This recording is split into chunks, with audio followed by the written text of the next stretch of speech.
All right, so quick update.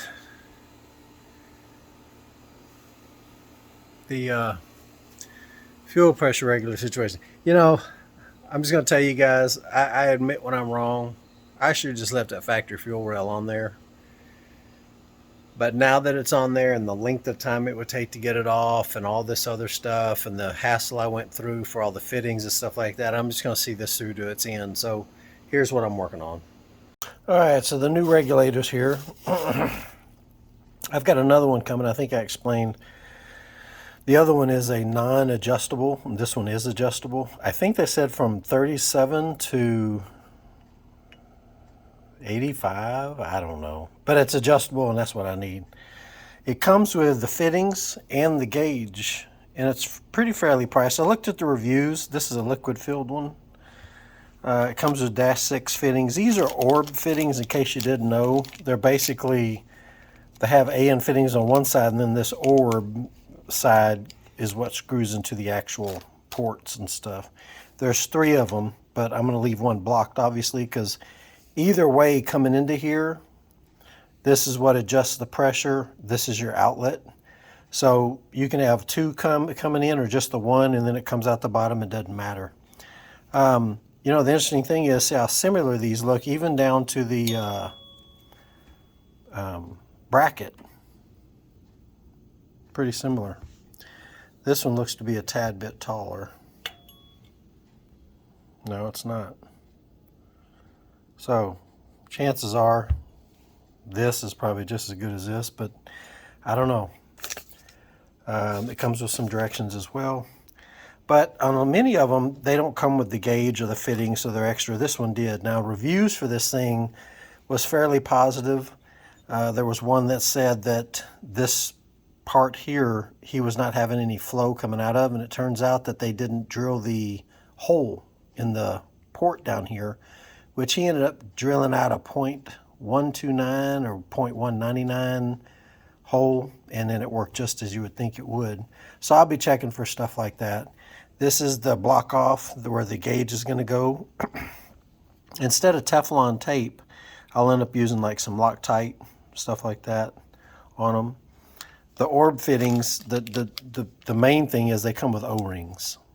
Okay, so they'll be being sealed with O-rings. They don't have like the AN fitting side where it mates perfectly with the female or male, whichever side you're going in on. So this is it. Fairly genetic one, but like I said, there was a lot of positive feedback on it. So keep in mind, the only reason, because these look identical for the most part, the only reason I'm not using this one as opposed to this one is because this one, I believe, is not 1-to-1. I can't prove it, but I could have swore when I bought this thing, I bought it at least as a 7-to-1. So I don't know. It's hard to tell. And so I know this is a 1-to-1, if anything. So this will give me less than this one will. So, yeah. So what I'm going to do, ultimately, is I've taken the fitting off of here. And I thought it was a 1/4 inch NPT, so I ordered a 1/4 inch to 6 AN fitting. Well, it turns out it's a 1/8 inch NPT. So I've got those coming for tomorrow. So, but this whole thing's coming out. I'm going to use the straight here. And I'll come out. Now this isn't the right fitting, but this is what I'm going to come out with. One of these straight 6 ANs. And I'm going to do just a straight AN off of that. And then from here, I'm going to come off and go into this one. Of course, this one has the cap on it that's off. I was just showing you guys that deal with that hose section. So that's going to go into here. The coming off of the fuel rail, it's going to go right into here like this. So I need to take that line off of there. Excuse me, that line off of there. this one coming off the return, and I need to put this fitting on it here. So that'll be, and of course it'll all be sitting here like this. I went ahead and moved that vacuum port. I just undid these bolts, very carefully lifted it up and turned it around so the vacuum port's facing over here now. And so with that fitting on there, and with the straight and the adapter coming out of the bedgie here, it's going to be a real quick trip right over here with a hose piece. And so now my vacuum port's on this side. Of course, like I said, I just flipped it around, and that should do it. I've already checked. I do have room to make adjustments here on the top, and I'm hoping so somewhere in this area right here, I'm going to cut and put this pressure fitting in here. This is the original pressure fitting, and the issue is I can't get my pressure gauge to seat down on this for some reason. It's a plastic line, and I don't know if that's the problem or not, but those threads don't look too healthy, and there isn't any way there's nothing I can do to fix them. So I have to just make I had this extra from somewhere, so I'm just going to use this in line, and so that's where I'll hook up my pressure gauge if I needed to, if for some reason this one here is not accurate, or if it's not reading right, or it's leaking through and all that good stuff. Okay, this is what I'm thinking, and I really don't have any other options to put it anywhere back over in here, firewall, anything like that. This is all so convoluted up in here that it's just not going to happen. I can't mount it on the EGR bolts because the blow-off valve is here. I can't clock the blow-off valve back down. I could clock it up, I guess. I think it would clear the hood, no problem. Here's what I'm thinking. I think I'm gonna, so this right here is the return line, and it's coming off the return nipple there. So as it comes over to here, it feeds into the bottom here of the regulator. I can mount this here on this frame right there. I'll get to see the pressure here. So this line would go into this fitting. Obviously this is going bye-bye. I'd have to put this pressure port in the middle of the line over here because it needs to be before the regulator. So that line feeds this, and I'm just going to loosely set it here. Let me configure it here. So it'll be here. I should still be able to get in there and adjust that with obviously an L-shaped Allen wrench if I need to. And then this line, the return, goes up here into the bedgie, and everything else stays the same on the other side of the bedgie. I think that's how it's going to have to be, because I've got no other room anywhere else for it. And I got to make sure there's enough line slackness here for when the engine's torquing, it's not pulling on this, and that's easy enough. So I can take this off here. This hose looks just enough to where I can put it into this fitting, and it should be okay. I don't have to cut any more hose. This will go bye-bye, and then I'll just cut this line somewhere in between here and there, somewhere I can get when I want the pressure gauge on it. But I'll already have a pressure gauge. I just hope this one works correctly. I'm going to take this top off, and I'm going to flip it around so I can have the boost port coming off of this side. That'll be a little bit easier. That's what I'm thinking, at least. Show you what could happen if you don't use like that painting, that masking tape and all that. When you go to put that cap on, if you don't have that tape on there keeping that end, kind of keeping it from fraying and kind of like blooming out, I would call it, to where the ends kind of just go, they bloom out like that, then that's what you end up with. It basically pulls away, and it makes it to where it cannot go up. Remember I showed you how to get it all the way up inside there and seat it on that ridge? It won't go all the way up in there because this just keeps bunching up. So you definitely want to tape that. Okay, new vow. I have got to stop coming out here before I'm fully awake, and before I down about 7 or 8 energy drinks. Oh my goodness. But the good news is I catch myself. So, oh no. Please help me. So anyway, so I've got these fittings. Hold on.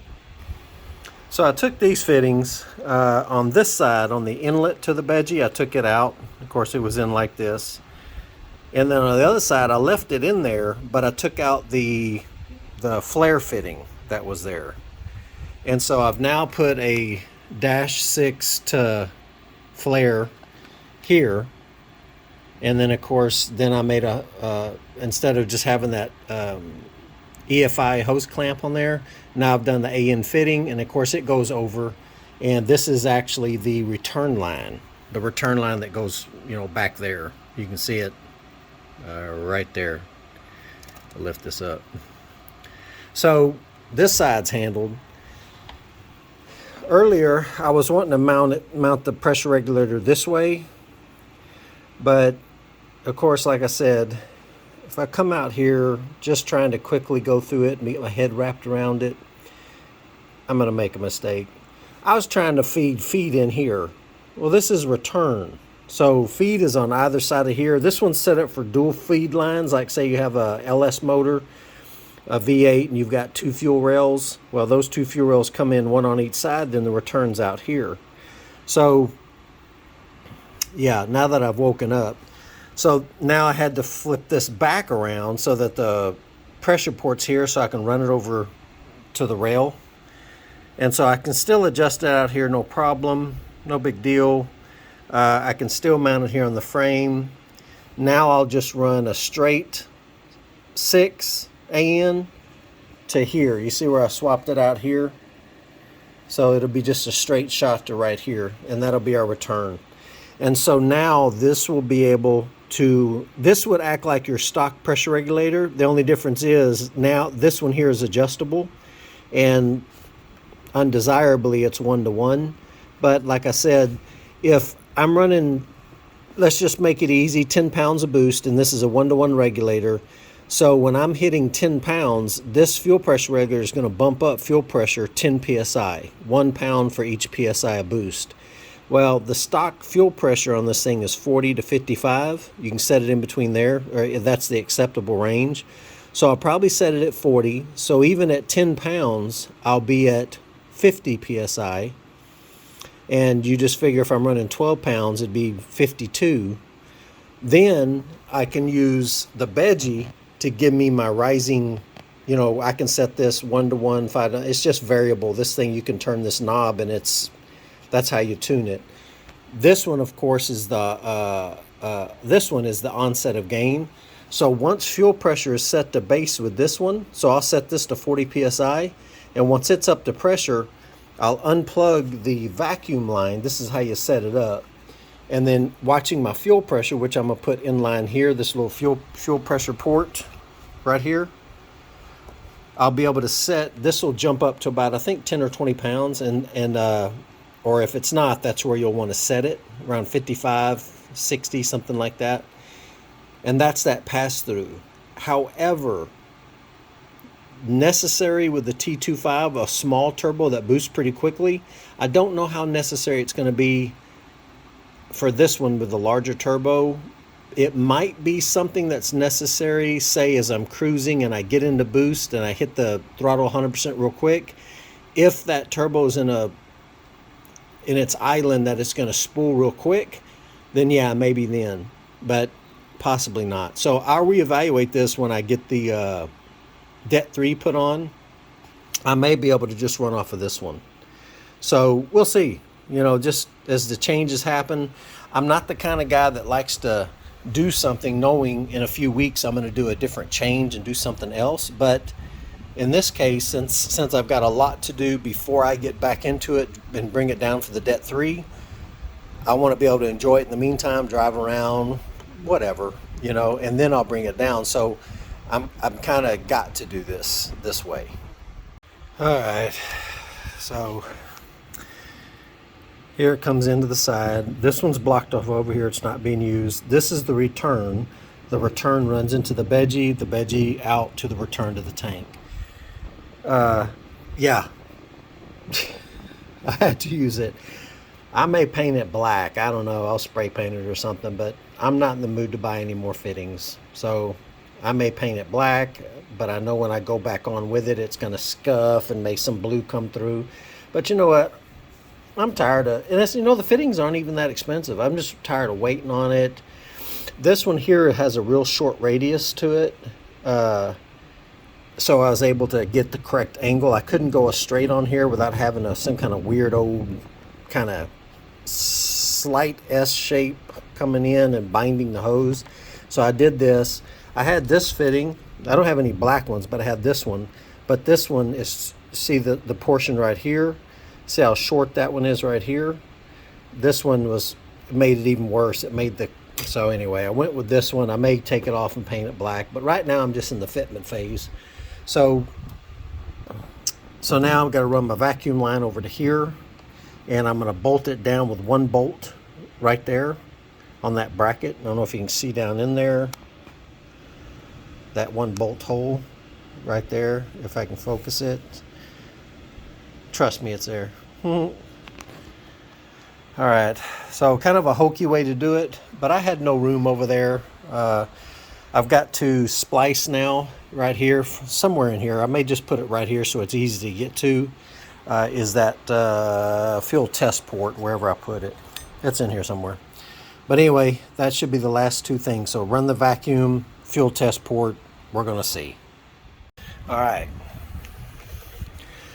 Vacuum lines ran, I teed that off. Got the fuel pressure test port in.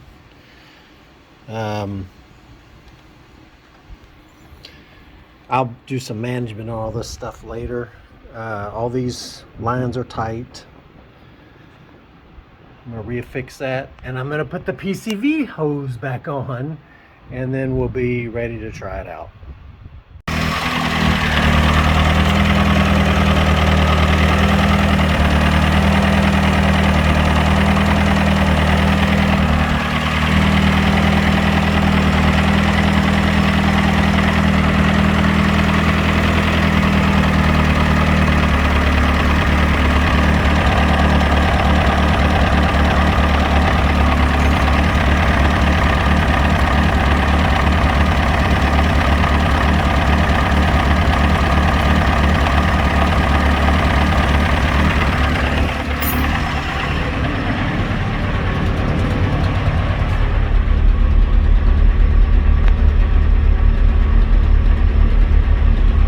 Now this is what was more reflective of what it was before all these issues started.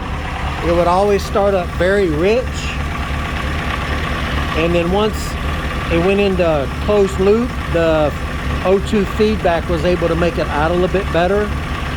And so this is looking more normal, and of course now I can set fuel pressure, base fuel pressure, which it's going to be 40 to 55, but even at 40, I wonder if I could turn this down some and still have enough fuel.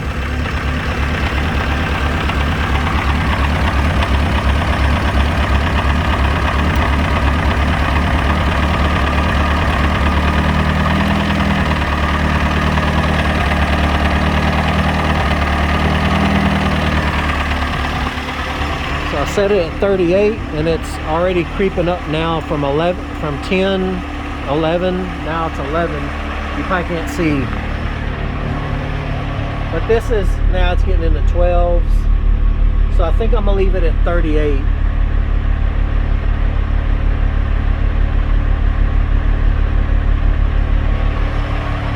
But this is exactly how it would do before. It would start up, go rich. You can see it's already starting to lean up into the 13s. And then I suspect once it gets into operating temp, then it'll start idling stoichiometric. I'll make some adjustments at that point once it gets there. If I've got to go to 40 at that point, then I will to get it into stoic. But it's already it's getting close to mid-13s now. And the temperature on the car is about quarter way already. So this is all looking good finally. So coolant temps at 152, 80 degrees air, and that's about what the temp is today. It's a nice, the humidity's not there, so it's a nice, even though it's 80, it's not too bad. Turn on the headlights here. So we got a quarter right now,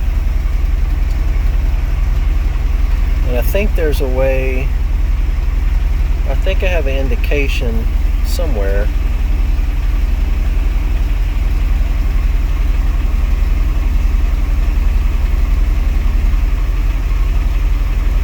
Okay, so I don't know why, but I think it says it's in closed loop right now. It's using the O2 sensor for fuel mix. But that, I don't know, that doesn't jive with what I've seen in the past. Usually it gets up, nah, I guess this is possible. But you can see I'm sitting at 12 right now. 12 and a half. I'm gonna give it the throttle a little bit.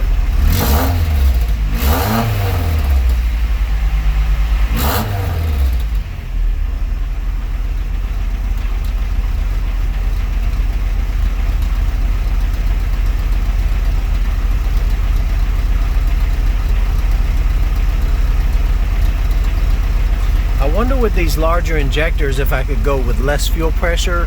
I just wonder if they'll atomize enough to give me a decent, because any kind of misfire I feel right now, that's going to be just because it's a rich, overly rich. So I may try to do that. But again, I don't know if they're going to atomize as well at that lower pressure.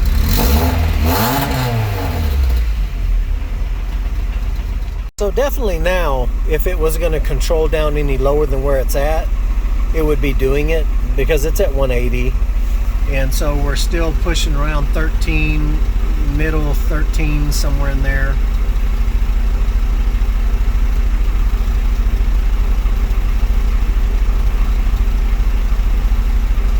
But it's idling a lot smoother than before, so I suspect that that cracked lifter that we found was giving me some misfire issues and stuff, because I did have some misfire counts, but I always chalked them off as being, you know, the cylinders just running really rich at idle and stuff like that.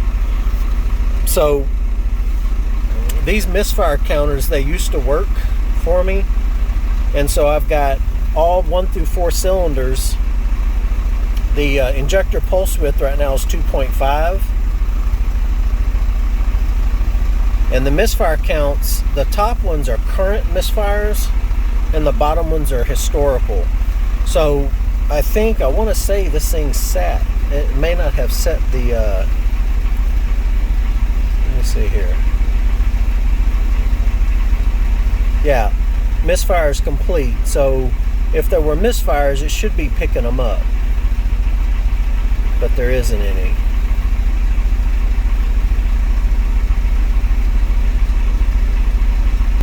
So I'm gonna let this get hot enough to cycle through a few times to get the fan to come on and turn off.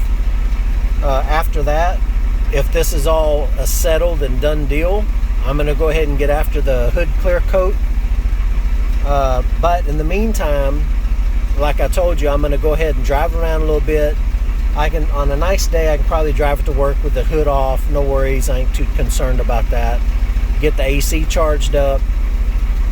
And then come back, and then I've got some other things going on, my daughter's and my wife's cars. I've got to get that stuff done. But I'm calling the fuel system good, and I won't be able to set the veggie until I actually get it out on the road and start boosting it. I'll have to see if I need to mess with that onset again.